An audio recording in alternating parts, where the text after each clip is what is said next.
সরকারের পালাবদলের পর রেশন দুর্নীতি রুখতে তৎপর প্রশাসন।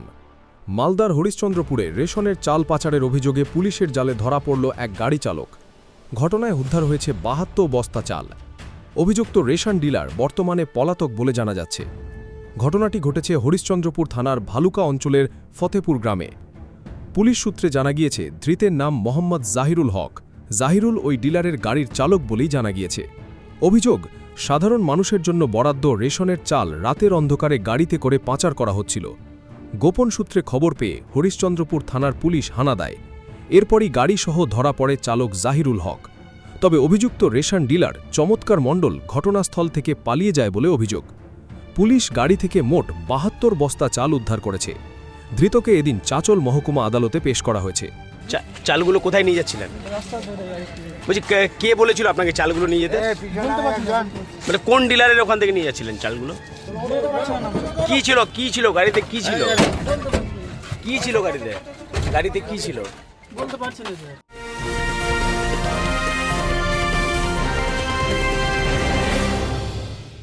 ক্রিয়েটিভ ক্যারিয়ার শুরু করতে চাও? জয়েন করো arena animation Barrackpore. Graphics, motion graphics, animation, VFX, AI সব কিছুই এক জায়গায়। Admission open, call now. ঘটনা সামনে আসতেই রাজনৈতিক চাপানুতরও শুরু হয়েছে। এই প্রসঙ্গে জেলা বিজেপি সম্পাদক রূপেশ আগারওয়াল বলেন, দেখুন, এখনও যেসব চোর, ডাকাত, ক্রিমিনাল, সন্ত্রাসবাদী এখনও যারা রয়ে গেছে তারা মনে করছে তৃণমূলেরই জামানা চলছে। সেই অভ্যাস থেকে বেরোতে পারেনি। 15 বছর চুরি করেছে, তো ডাকাতি করেছে, সন্ত্রাস করেছে, লুট করেছে, সেই অভ্যাস থেকে তো বেরোতে পারেনি। ওরা ভাবছে এখন তৃণমূল জামানাতেই আছে বুঝে, বা সেই রকমই চলবে। হয়তো বিজেপি সরকার চলে এসেছে, তৃণমূল জামানাতে যা করেছে সেই একই রকম ঘটনা হয়তো পুনরাবৃত্তি বিজেপি শাসনে করবে। এটা ভুলে যাচ্ছে মোদিজির জামানা, যোগীজির জামানা। এটা উত্তরপ্রদেশে যেভাবে বুলডোজার চলেছে, হেমন্ত বিশ্ব শর্মা যেমন আসামে বুলডোজার চালাচ্ছেন, ঠিক একই রকম বুলডোজার চলবে পশ্চিমবঙ্গের মধ্যে। শুভেন্দু অধিকারী সম্মানীয় মুখ্যমন্ত্রী আমাদের বারবার একই কথা বলে দিয়েছেন, যারা অপরাধ করবে তারা ছাড়া পাবে না। সে চাই বিজেপিরই লোক থাকুক না কেন, বিজেপির লোকও যদি অপরাধ করে তাহলে তারা ছাড়া পাবে না। চাল পাচার করতে গিয়ে ধরা পড়েছে, বস্তা বস্তা চাল পাচার করেছে। তো এই যে চাল পাচার করেছে, যারা দুর্নীতি করেছে, ওই যে তৃণমূল জামানা থেকে দুর্নীতি করে আসছে, ভাবছে যে এখনও দুর্নীতি করে পার পেয়ে যাবে, কিন্তু পুলিশ প্রশাসন তৎপর হয়ে গেছে, চাল চুরি করতে গিয়ে ধরা পড়েছে।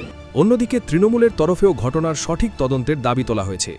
তৃণমূল আইএনটিটিইউসি ব্লক সভাপতি সাহেব দাস বলেন, শুনলাম এরকম একটা ঘটনা ঘটেছে, তবে ভালো জিনিস। আমি বলবো দুর্নীতি এগুলো বন্ধ হোক। এগুলো তো বেআইনি কাজ, এগুলো তো দুর্নীতি। আমি প্রশাসনকে বলবো কঠোরভাবে এগুলো ব্যবস্থা নিতে। এগুলো যারা এগুলো করছে তাদের বিরুদ্ধে আইনত ব্যবস্থা নেবে। এটাও বলবো চালগুলো কোথায় যাচ্ছিল সেটাও খতিয়ে দেখা হোক, এর মধ্যে কারা কারা জড়িত আছে তাদেরকেও টেনে বের করা হোক, আর মানুষের সামনে, আইনের সামনে এদেরকে নিয়ে এসে এদের বিরুদ্ধে কঠোর ব্যবস্থা নেওয়া হোক। পুলিশ এখন খতিয়ে দেখছে এই চাল কোথায় পাচার করা হচ্ছিল এবং এর পিছনে আরও বড় কোনো চক্র জড়িত রয়েছে কিনা। তনুজ জৈনের রিপোর্ট, নিউজ বেঙ্গল টুডে।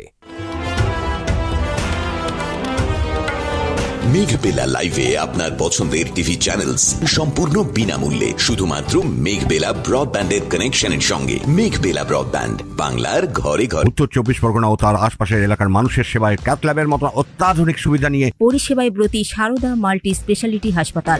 একই ছাদের তলায় মানুষ সাধারণ চিকিৎসা থেকে শুরু করে 24 ঘন্টা ক্যাথল্যাব, এমআরআই, সিটি স্ক্যান, এনআইসিইউর মতো সুবিধা এবার থেকে পেয়ে যাবেন সারদা মাল্টি স্পেশালিটি হাসপাতালে। প্রয়োজনে যোগাযোগ করুন 033-2592-0730, 2593-0730, 2593-3562 ও 9331275635 নম্বরে। আমাদের ঠিকানা royal park, Kalyani expressway, Barrackpore, Kolkata ৭,১২১। সারদা মাল্টি স্পেশালিটি হাসপাতাল, পরিষেবাই হোক আমাদের মূল লক্ষ্য।